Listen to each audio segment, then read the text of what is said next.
I now recognize myself for 5 minutes. Again, I want to thank the witnesses for your testimony today, and I want to circle back kind of to where I started with the chart behind me. We face a challenge here in the United States. The world faces a challenge, and it goes back to this insatiable appetite for energy. And the title of today's hearing is Unleashing Energy and Mineral Potential. And we're talking about that potential that we have here in the U.S.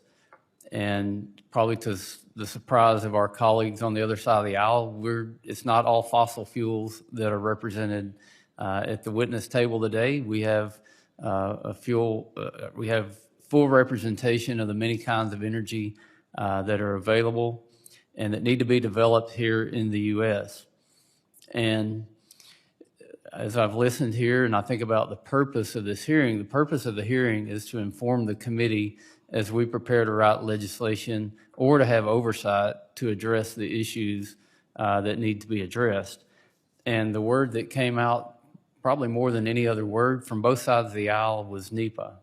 It came out with all the witnesses. So we're talking about regulatory reform, and when it's hard to talk about energy development, whether you're talking about traditional energy or energy of the future, without talking about the regulatory environment and the potential need to reform that regulatory environment.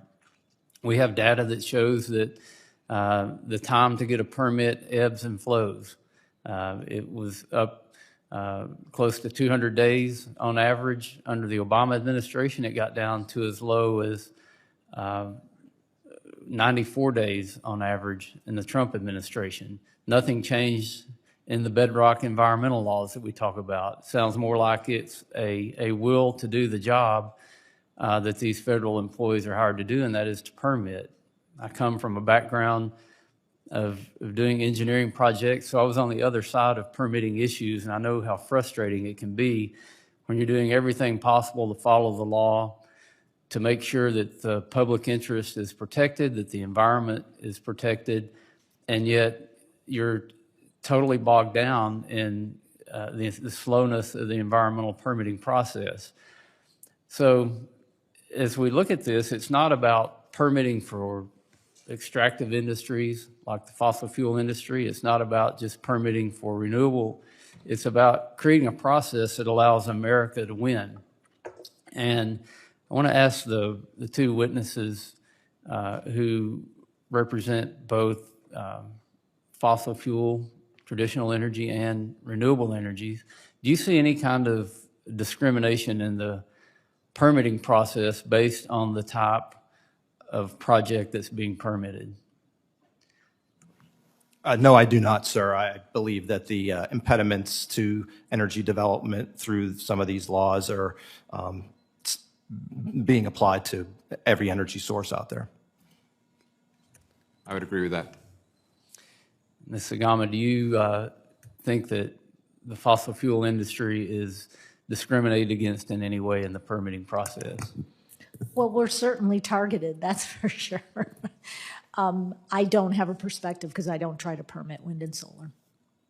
And the point's been made several times in the hearing today that the demand for energy is not going down, it's going up. And that energy has to come from somewhere. And we know that if we don't produce it here in the United States, then the market is going to cause us to import that energy.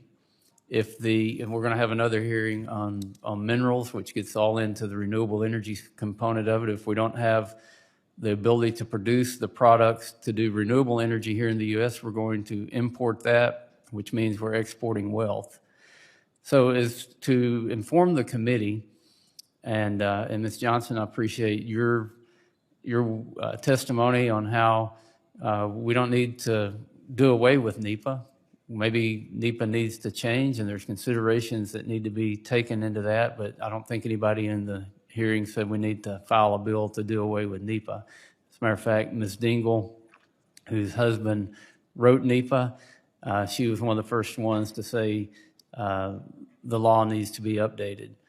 So we'll start with Ms. Sagama and go across the or the witness table, what is the one thing you would say the committee needs to focus on in regulatory reform?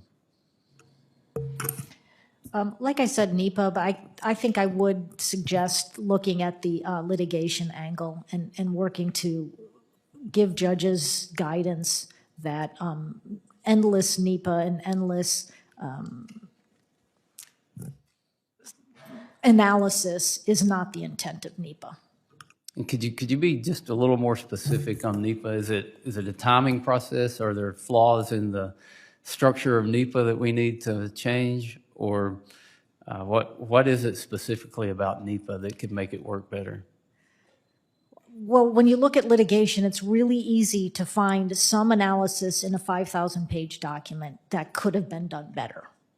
And it's supposed to be done on the best available information, not waiting years and years for more information to come in or requiring the project proponent to go off and do a science project and come back 10 years later. So I would say constraining it to what the focus is of the impacts on the ground of that project, not hypothetical impacts 10 years in the future.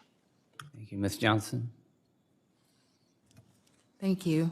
I would say we need to consider cumulative impact.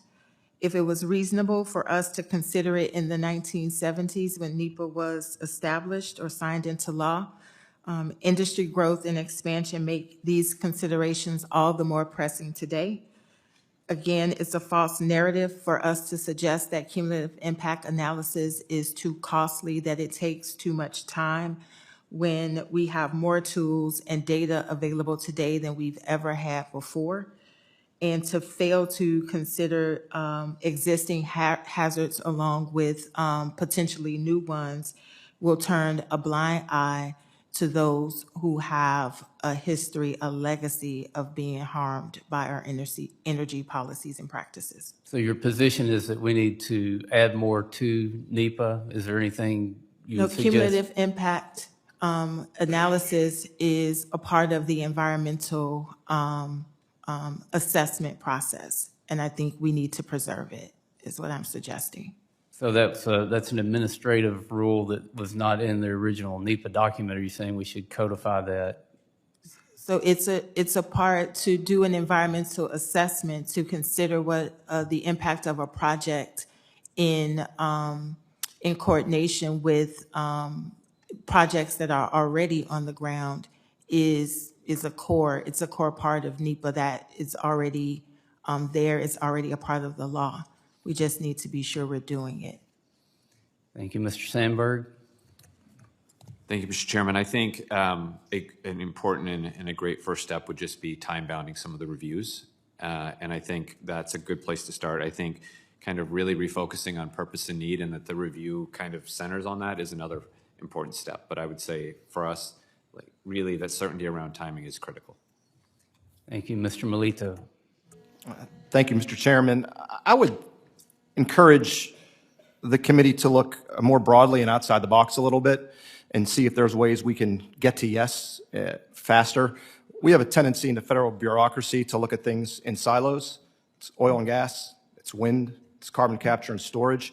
We have companies that are very innovative and looking to deploy large amounts of capital to build these energy projects. And an energy project might include oil and gas offshore. It might include wind. It might include carbon capture and storage, and it might include hydrogen. It might include all those as part of a major project that can help the U.S. lead in decarbonization efforts, but also provide the energy we need today based on the foundational energy sources our economy uses. The problem is we don't have a system set up to do something like that. You either got an oil and gas project, you either got a wind project, or a CCS project, or a hydrogen project. So we should work together to find ways to get to yes faster, because if you look in Europe, they can look at a project like that and do it much quicker in terms of getting that approved. You have 70 CCS projects that are under development right now in Europe. A lot of those offshore. We're not at that point yet because we have a bureaucracy that kind of holds things up. So that's a good point to streamline the permitting for new technologies, and I'm constantly encouraged by new technologies. When you talk about carbon capture, there's now technology to strip the carbon off of the carbon dioxide, release the oxygen, put the carbon in a slurry, inject it into the ground, and it solidifies into a rock. That's real carbon capture and sequestration, and we should be pushing the innovation and pushing the permitting process to be able to get new technology like that online sooner than later. Again, I thank the witnesses.